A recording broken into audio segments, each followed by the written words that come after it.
Bonjour à tous, on se retrouve aujourd'hui pour la découverte ensemble de l'oracle du chaman mystique pour la review de cet oracle qui arrive dans un énorme coffret. C'est un oracle qui a été fait en collaboration entre Alberto Villoldo, Colette Baronrey, Marcella Lobos. Donc ce ne sont pas des inconnus dans le milieu des jeux ésotériques et des cartes d'oracle, mais également des tarots. Les illustrations sont faites par Jenna Della Grottaria. C'est une illustratrice qui travaille très souvent avec Colette Baronrey. J'avoue, je suis très fan de leur collaboration habituellement et ce jeu ne fait pas exception à ceux que j'ai appréciés précédemment. Alors, vous allez le voir, c'est un jeu qui se compose d'une, on va dire, jaquette que l'on enlève. Ça, c'est mon premier petit bémol, c'est de ne pas retrouver finalement l'entièreté des informations, donc le nom, les cartes, ainsi que les auteurs, ici sur le coffret en lui-même. Pourquoi? Parce que je pense que sinon, j'aurais peut-être pas gardé cette partie-là du jeu. C'est un coffret qui est aimanté. Voilà, nous avons une première petite phrase. Les légendes racontent qu'à l'époque où le temps et le langage n'existaient pas, il y avait les symboles sacrés. Nous avons une petite languette en tissu vert qui nous permet de prendre plus facilement le petit guidebook. On va aller le voir après. Hein. Enfin, pas si petit que ça en réalité. Et d'attraper également un second coffret donc, qui comporte alors le jeu. Voilà, vous avez comme bien souvent la petite fiche s'il y a un problème au niveau de l'impression. Voici l'arrière du coffret. Très belle illustration. Et si vous voulez avoir les informations du coffret, eh bien, il faut reprendre cette fameuse jaquette. Alors, que nous dit-elle ? Les légendes racontent qu'à l'époque où le temps et le langage n'existaient pas, il y avait les symboles sacrés. Ça, c'est ce qu'on a déjà vu à l'intérieur du coffret en lui-même. La roue de médecine, la malédiction, l'aigle, le jaguar et tant d'autres apportaient l'espoir, conseillaient la prudence, mettaient l'accent sur la situation favorable, inspiraient la création, recherchaient le pouvoir et partageaient le savoir. Alors, comme je vous l'ai dit, il y a une collaboration entre plusieurs auteurs qui sont 3 maîtres et guérisseurs et qui ont réuni leur sagesse et leur talent pour nous permettre de pénétrer dans le domaine des symboles sacrés avec l'oracle du chaman mystique et ses cartes illustrées par Jenna Della Grottaria. Coffret de 64 cartes, livret d'accompagnement de 168 pages, paru aux éditions Vega, donc qui fait partie du groupe Très Daniel, et vendu au prix de 29,90 € ou 29,90 € selon. Voilà, je vais mettre le jeu un petit peu de côté. On va s'intéresser dans un premier temps au carnet. Alors, le sommaire, assez succinct, message des auteurs, introduction, comment travailler avec ces cartes, les cartes à propos de l'illustratrice et des différents auteurs. Alors, message des auteurs ici, qui nous reparlent des symboles sacrés. Bon, bien que tous les 3 se sont consacrés à l'étude des anciennes traditions, de la sagesse et des pratiques de divination. Effectivement, je vous l'ai dit, ce jeu est une nouvelle collaboration, mais ce ne sont pas des inconnus dans le monde de la divination, bien loin de là. Et donc, c'est vraiment un jeu qui est créé vraiment... Voilà, ils avaient déjà travaillé sur le domaine du chamanisme. C'était les rêves du chaman qui était magnifique. Il y avait une ambiance un peu plus nocturne, mais qui était très beau aussi. On nous parle de la manière dont ils ont créé ce nouveau jeu, de leur collaboration avec l'illustratrice qui a puisé au fond de son cœur pour capturer et reproduire l'essence de ces symboles si précieux au cœur des auteurs. Et puis, on nous reparle un petit peu bien du chaman, du mysticisme, mais également de la loi de la synchronicité, la double mission de l'oracle. Donc, on nous dit ici que l'oracle est par nature un parcours à suivre. Les symboles sont vivants et les lire, c'est comme suivre un jaguar qui traque une odeur dans la forêt tropicale et nous fait traverser la brousse épaisse pour arriver dans une clairière. Chaque carte représente quelque chose qui est connu, tout en nous incitant à aller vers quelque chose qui n'est pas connu. Mais la voie vers laquelle elle nous entraîne est également en mouvement. C'est très joliment dit. Alors, ça continue un petit peu ici. On nous explique comment travailler avec la carte, la signification, l'interprétation, la stratégie mise en place. Donc, les cartes renversées, ce qu'ils en pensent, elles doivent être évitées, pas évitées. Ici, on nous dit qu'on peut en prendre compte, entre autres. On nous rappelle évidemment que l'oracle est un outil de divination, qu'il permet d'avoir une vue d'ensemble, qu'il permet de montrer les évolutions. Donc, un petit rappel de ce que c'est qu'un oracle. Comment poser une question? Ça, c'est toujours intéressant, surtout si on débute avec les oracles. C'est pas toujours évident de poser une question spécifique et précise à un oracle, puisqu'il faut quand même rester dans une question ouverte. Et on nous fait quelques propositions de questions. Ensuite, on nous parle des exemples de tirage. Le tirage à une carte traditionnelle. À 3 cartes, pareil, toujours très traditionnel, à 4 cartes avec les directions, ce qu'il appelle les trésors cachés de la roue médecine. Quand vous avez besoin de rêver à votre nouveau monde, à découvrir vos ressources cachées, les trésors enfouis. Et puis, pour avoir un petit peu des solutions également. Voilà, donc on a assez peu finalement d'exemples de tirage. C'est suffisant, surtout si vous débutez. Et puis, c'est pas un oracle, selon moi, qui est destiné à faire du tirage en 9 cartes, puisque il y a des messages qui sont quand même déjà assez explicites. Vous allez le voir. Nous avons une reproduction en noir et blanc. Alors, j'ouvre le coffret, comme ça je vous montre un petit peu déjà. Vous avez à nouveau cette petite languette pour attraper les cartes. Vous voyez que le jeu, c'est quand même assez conséquent. Au passage, les tranches sont blanches. Moi, j'aime beaucoup. Sur le principe du sacré, du chamanisme, de la nature, j'aime bien les tranches blanches. Je trouve que c'est assez cohérent. J'aurais pas tellement vu du doré sur ce jeu. Mais bon, ça, c'est ma vision à moi. Donc, ici, je crois que ce jeu, ouais, il est toujours dans l'ordre. Je l'ai remis dans l'ordre avant de faire cette review. Donc, vous voyez, on a une reproduction légèrement plus petite en noir et blanc de la carte avec son numéro qui est ici au-dessus, mais également un petit symbole, donc un petit triangle inversé dans son cercle. On l'a dit, les symboles sont hyper importants dans ce jeu. Nous avons la signification ici, l'interprétation, la stratégie. Je pense que oui, c'est tout. Donc la signification, eh bien, on nous parle en fait ici des anciens. Qui sont-ils? Ce qu'ils peuvent nous apporter. L'interprétation de la carte, eh bien, qu'est-ce qu'elle va apporter? Comment la traduire en quelque sorte dans le tirage? L'invitation ou le message qu'elle nous amène. Et puis, ce qu'elle appelle la stratégie. Donc ici, si on prend la carte de la stratégie sur les anciens, elle nous dit: les anciens vous supplient d'examiner vos attitudes et vos actions et de vous assurer qu'elles sont de la plus haute intégrité. Ne pas pardonner à un ancêtre ou à vous-même vous empêche de trouver la liberté à laquelle vous aspirez. Rappelez-vous que ce n'est plus votre karma. Vous pouvez briser les chaînes qui vous ont lié au drame familial et vous libérer de vos malédictions générationnelles. Pardonnez à ceux que vous devez libérer.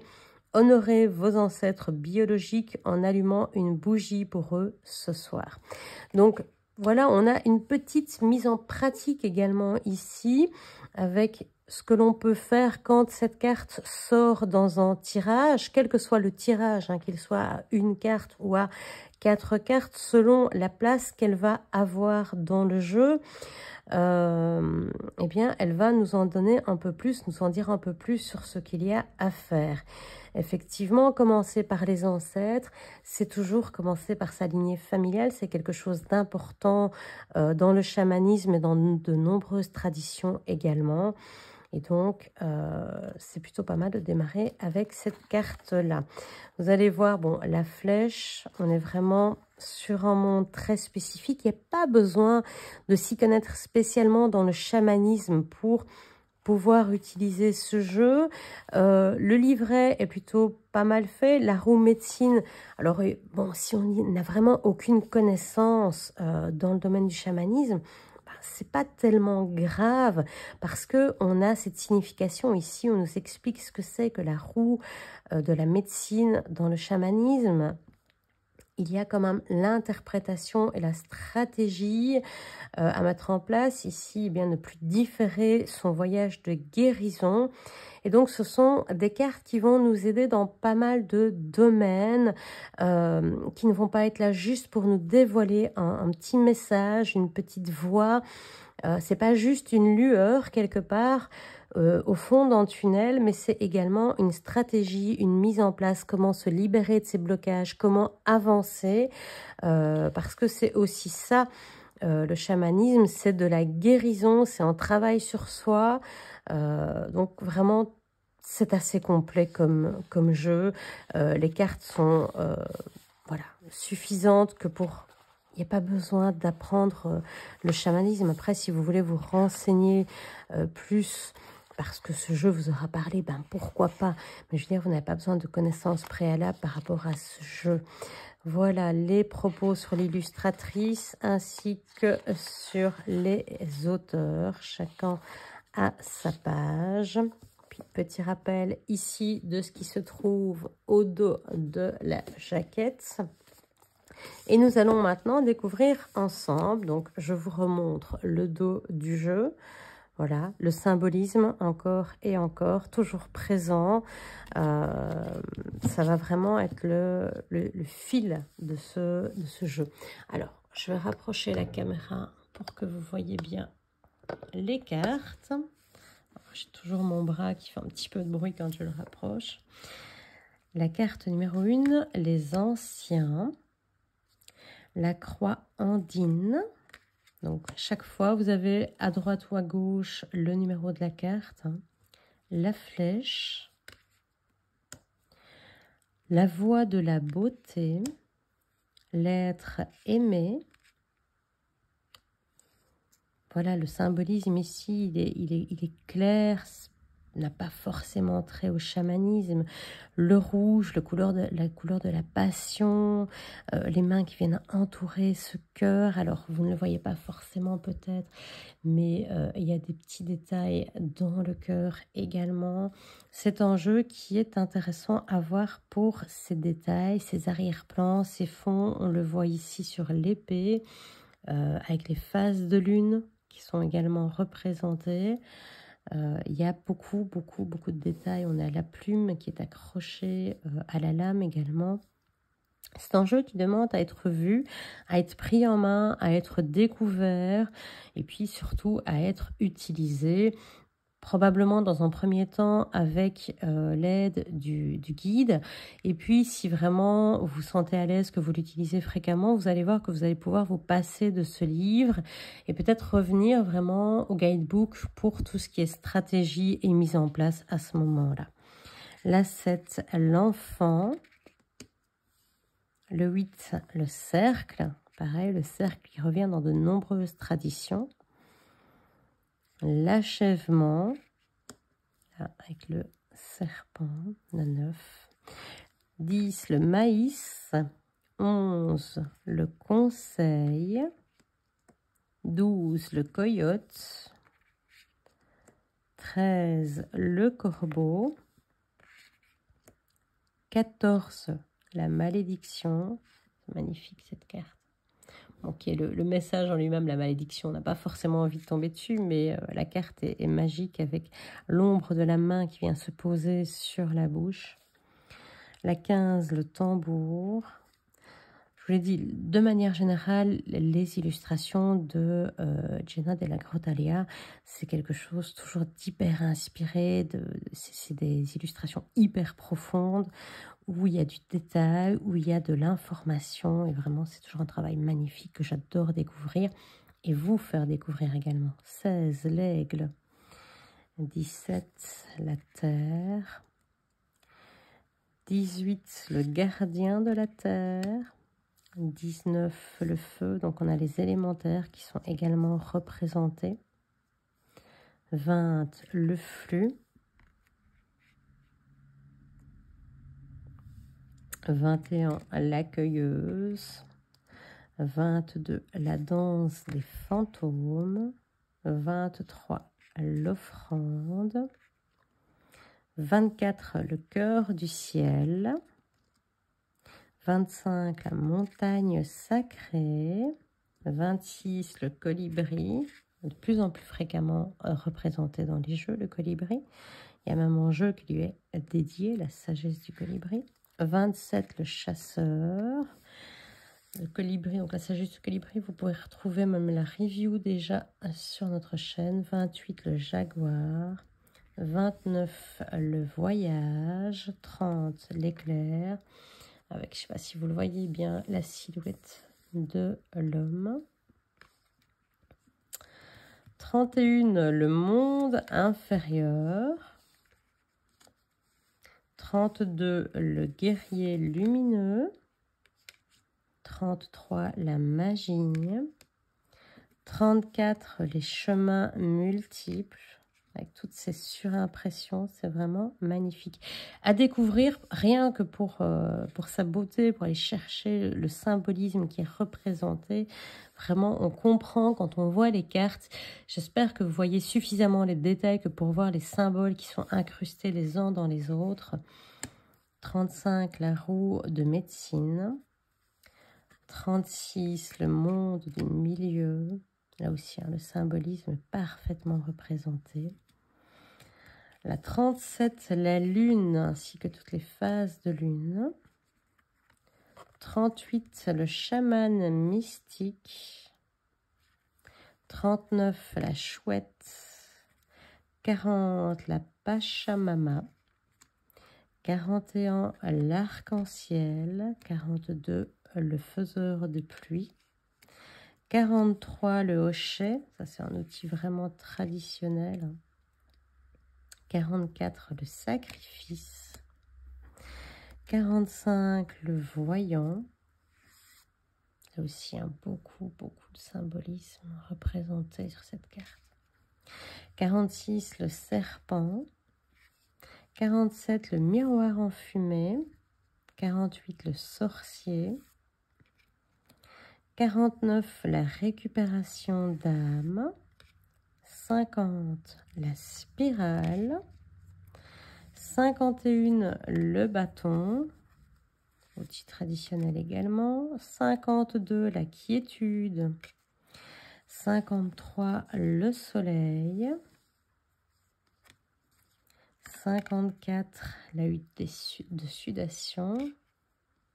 Un endroit bien connu. Dès que on parle de chamanisme, je crois que c'est quelque chose qui va directement... Les deux idées sont vraiment associées l'une à l'autre. 55, apprivoiser le vent. 56, le tonnerre. 57, le maître du temps. 58, l'arbre de vie.